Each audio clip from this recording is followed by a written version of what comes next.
Finansų rinka yra vieta, kur susitinka skolinantys ir besiskolinantieji rinkos dalyviai. Tai yra investuotojai ir tie, kuriems reikia kapitalo savo verslo projektams vystyti. Tai nebūtinai yra fizinė vieta. Tai yra ekonominė sistema, kur susiduria paklausa ir pasiūla, bei nusistovi investicijų kaina. Investuotojai finansų rinkoje taip pat turi labai skirtingą toleranciją rizikai ir todėl gali tikėtis labai skirtingų palūkanų normų. Pavyzdžiui, 20 metų mergina, planuojant įsigyti būstą po 10 metų, didesnę dalį investicijų kreips į rizikingas akcijas ir įmonių obligacijas, nes ji norės sukaupti kuo daugiau kapitalo reikalingo jos planams įgyvendinti. Merginos tolerancija rizikai bus didesnė. O štai 45 metų vyras jau sukaupė solidų investicinį portfelį ir neplanuojantis didelių pirkinių, mažiau bus linkęs rizikuoti ir sieks išsaugoti savo kapitalą. Todėl greičiausiai jo tolerancija rizikai bus nedidelė. Vertybinių popierių emituotojai, siekiantis pasiskolinti kapitalo, taip pat turi skirtingą rizikos toleranciją. Ir vieni jų linkę yra skolintis trumpam, kiti ilgam periodui. Tai priklauso nuo skirtingų jų verslo modelių. Kad šioms dviems grupėms būtų susitikti lengviau, finansų rinkos produktai yra skirstomi į pinigų ir kapitalo rinkas. Pinigų rinkos produktams yra būdinga trumpas, iki 12 mėnesių terminas, nedidelė rizika ir maža grąža, didelis investicijų likvidumas, kai investicijas galima parduoti greitai ir be didesnių nuostolių. Šioje rinkoje dažniausiai skolinasi bankai, priimdami terminuotus indėlius iš investuotojų, bet taip pat gali skolintis ir vyriausybės, emituodamos trumpalaikius vertybinius popierius. Pavyzdžiui, taupimo lakštus.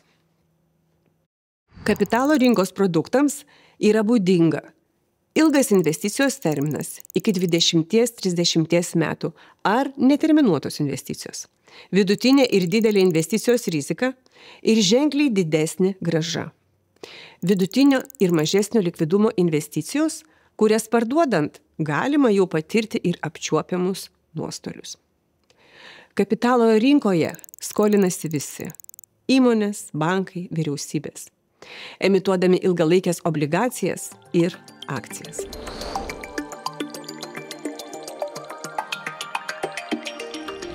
Indėlis yra labiausiai intuityvi pinigų rinkos investicija, kurią galbūt jūs jau ir naudojate. O jei galvojate, kad indėlių savo investicijų portfelėje neturite, galiu jūs nustebinti, nes jūs galite būti ir neteisūs. Indėlis yra pinigų rinkos instrumentas, kai skoliname bankui ar kredito unijai terminuotam laikotarpiui už fiksuotą palūkanų normą.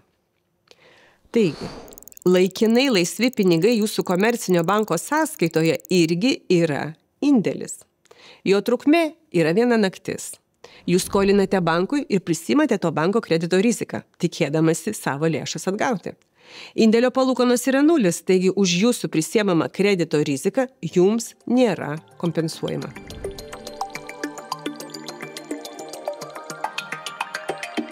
Likvidumo rizika. Terminuoti indėliai užšaldo jūsų lėšas indėlio terminui ir jūs jomis disponuoti negalite. Žinoma, galite nutraukti indėlį iki jo termino pabaigos, bet tuomet prarasite uždirbtas palūkanas. Kaip suvaldyti šią riziką?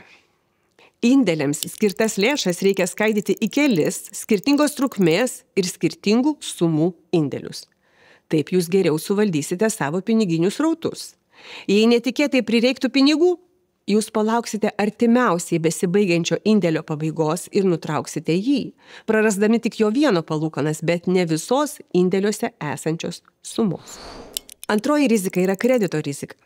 Tai rizika prarasti didelių sumų indėlius, jei terminuoto indėlio metu bankas bankrutuotų. Kaip valdyti šią riziką? Indėliai iki 100 000 eurų yra apdrausti indėlio draudimo fondo lėšomis. Tad rizikos prarasti pinigus, ypač jei indėliai yra mažesni nei ši suma, čia nedaug. Taigi patartina didesnius indėlius skaidyti ir dėti juos į skirtingus bankus ar kredito unijas. Trečioji yra palūkanų normų rizika. Pamenate, kalbėjome, kad investicijos kuria pridėtinę vertę tuomet, kai palūkanos rinkoje krenta. O kaip tada, kai palūkanos rinkoje pakilo, o jūs jau pasidėjote terminuotą indėlį per anksti? Nauji indėliai siūlo didesnės palūkanas nei jūsiškis. Jūsų investicijos vertė krenta, nes dabar galėtumėte pasidėti naują indėlį geresnėmis sąlygomis. Kaipgi suvaldyti tokią riziką? Pirmiausia, reiktų stebėti šalies centrinio banko veiksmus, kuriame bazinių palūkanų normų cikle jis yra didinime ar mažinime.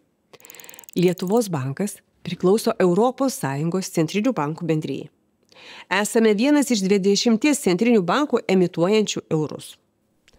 Eurozonos bazinės palūkanų normos yra nustatomos tariantis visiems 20 nacionalinių centrinių bankų, įskaitant ir Europos centrinį banką.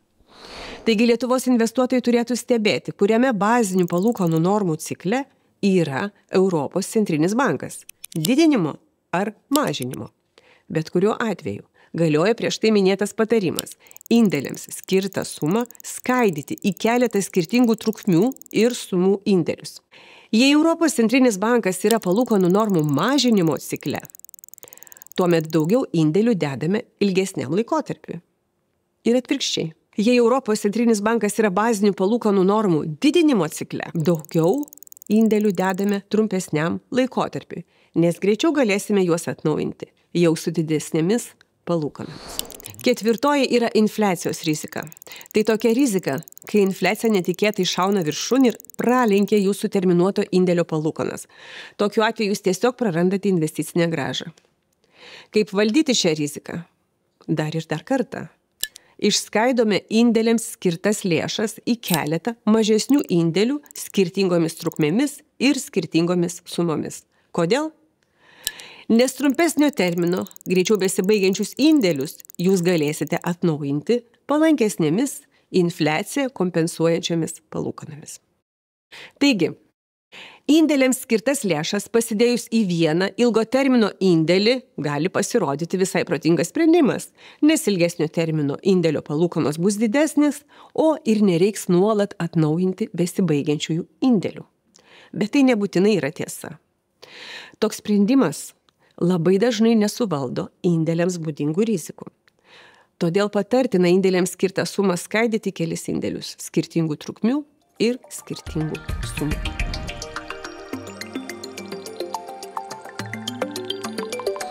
Taigi, jau aptarėme, kad lėšos sąskaitoje yra vienos dienos indėlis. Kitos indėlio rūšys yra kaupiamasis ir terminuotasis indėliai. Kaupiamasis indėlis taip pat yra vienos dienos indėlis, tik už jį yra mokamos palūkanos. Tiesa, bankai turi teisę labai lankščiai keisti kaupiamojo indėlio palūkanų normas, nes jo trukmė yra tik viena naktis. Taigi kaupiamasis indėlis iš esmės yra virtinė indėlių, kurių trukmė yra viena naktis ir kiekvienas jų gali mokėti skirtingas palūkanas. Komercinio banko internetinėje bankininkystėje jūs turite atlikti veiksmus ir pasidėti kaupiamąjį indėlį. Šis indėlis bus automatiškai atnaujinamas, pratęsiamas sekančiai darbo dienai, jei jūs nieko su juo nedarysite. Tačiau jūs galite didinti arba mažinti indėlio sumą, galite visą indėlį pasiimti ir neprarasti palūkanų. Bet kurio atveju tai daug geresnis pasirinkimas nei laikyti lėšą savo sąskaitoje. Kaupiamo indėlio atveju jūs turite didelį likvidumą, disponuojate savo lėšomis ir neprarandate palūkanų. Komerciniai bankai gali taikyti kelių dienų apribojimą, kada jūs galite išsimokėti savo dalį ar visas indėlio lėšas. Taigi likvidumas nebūtinai bus toks pat kaip lėšų sąskaitoje. Terminuotasis indėlis – tai yra jūsų pasirinkto termino ir fiksuotų palūkanų indėlis, kuris turi būti išlaikomas iki termino pabaigos, norint gauti sutartas palūkanas. Įdomu yra tai, kad tame pačiame banke laikomi skirtingų rūšių indėliai turi tą pačią banko kredito riziką, nuo kurios indėliai yra apdrausti indėlių draudimo fondo lėšomis. Tačiau tame pačiame banke laikomi skirtingų rūšių indėliai turi skirtingą likvidumo ir palūkanų normų rizikas. Įsivaizduojamoje palūkanų normų ir likvidumo santykio kreivėje išdėliokime 3 indėlių rūšis. Lėšą sąskaitoje, kaupiamąjį indėlį ir terminuotąjį indėlį. Lėšos sąskaitoje Turi maksimalų likvidumą, nes lėšomis galime naudotis nevaržomai, tačiau palūkanų už jas mes negausime. Kaupiamųjų indėlių likvidumas gali būti mažesnis dėl bankų taikomo apribojimo, kaip greitai galima išsimokėti terminuoto indėlio lėšas. Šie indėliai moka palūkanas, kurios neprarandamos keičiant indėlio sumą ar išsimokant indėlį pilnai. Terminuotieji indėliai. Jie likvidumo neturi, nes lėšos yra įšaldytos iki indėlio termino pabaigos. Tokių indėlių mokamos palūkanos yra pačios didžiausios ir priklauso nuo indėlio trukmės. Taigi mažiausiai efektyvu yra laikyti laikinai laisvas lėšas sąskaitoje ir prarasti galimybę uždirbti palūkanas. Alternatyva terminuotiems indėliams yra Lietuvos valstybės taupymo lakštai. Indėlis yra mūsų paskola bankui arba kredito unijai. Labai panašiomis sąlygomis galima skolinti ir Lietuvos valstybei. Finansų ministerija platina valstybinius taupymo lakštus, iš kurių surinktas lėšas nukreipia šalies gynybos poreikiams dengti. Taigi, pirkdami gynybos taupymo lakštus, galite prisidėti prie kilnaus tikslo, stiprinant savo šalies gynybą. Taupymo lakštai yra 1 metų trukmės terminuotasis instrumentas, mokantis fiksuotas palūkanas, kurios yra labai palyginamos su analogiškos trukmės terminuotaisiais indėliais komerciniuose bankuose. Gynybos taupymo lakštus galima įsigyti per komercinio banko elektroninės bankininkystės prieigą, atliekant analogiškus veiksmus, kaip ir terminuotojo ar kaupiamojo indėlio atvejais. Taupymo lakštas, kaip ir terminuotasis indėlis, yra ribotai likvidus instrumentas, nes investicija, kaip ir terminuotai indėlį, galima nutraukti ir nesulaukus jos išpirkimo, tačiau taip pat prarastumėt ir sukauptas palūkanas. Trumpas atsakymas yra visada. Indėliai gali pasirodyti paprastas ir nuobodus pinigų rinkos instrumentas. Nuo jų pradedame investuoti, kai saugiai kaupiame investicinio portfelio dydį, kai bandome suprasti kitus sudėtingesnius finansinius instrumentus. Tačiau indėlių turėjimas yra labai svarbus net ir tada, kai jau pradėjote investuoti į obligacijas ir akcijas bei suformavote diversifikuotą riziką išskaidantį investicijų portfelį. Indėliai tokiam portfeliui teikia likvidumą, o jo ypač reikia, kai vyksta staigi rinkos korekcija ir rizikingų investicijų į įmonių obligacijų ar akcijų kainos ženkliai krenta. 10 ar 15% kainų kritimo korekcija ar krizė investicijų valdyme tikrai neturėtų būti suvokiama kaip pasaulio pabaiga. Dažnu atveju tai yra puikiai galimybė pirkti pigiau, o tam reikia turėti likvidumą. Finansų rinka yra skaidoma į pinigų rinkos, mažos rizikos ir nedidelės grąžos, bei kapitalo rinkos, didelės rizikos ir didelės grąžos segmentus. Indėliai yra pinigų rinkos instrumentas. Jiems būdingos rizikos yra kredito, likvidumo, palūkanų normų ir infliacijos. Šias rizikas suvaldome, išskaidydami vieną didesnį indėlį į kelis mažesnių sumų ir skirtingų trukmių indėlius.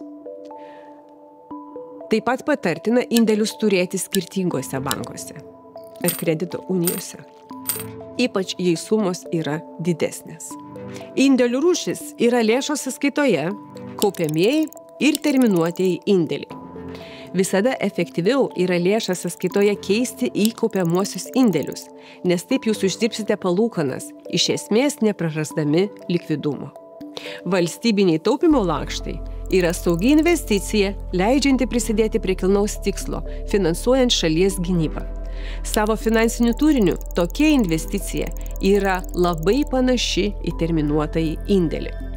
Indėlius dedame ilgesniam periodui, kai Europos centrinis bankas pradeda palūkanų mažinimo ciklą. Ir atvirkščiai, bazinių palūkanų normų didinimo ciklo metu geriau yra turėti trumpesnės trukmės terminuotusius indėlius.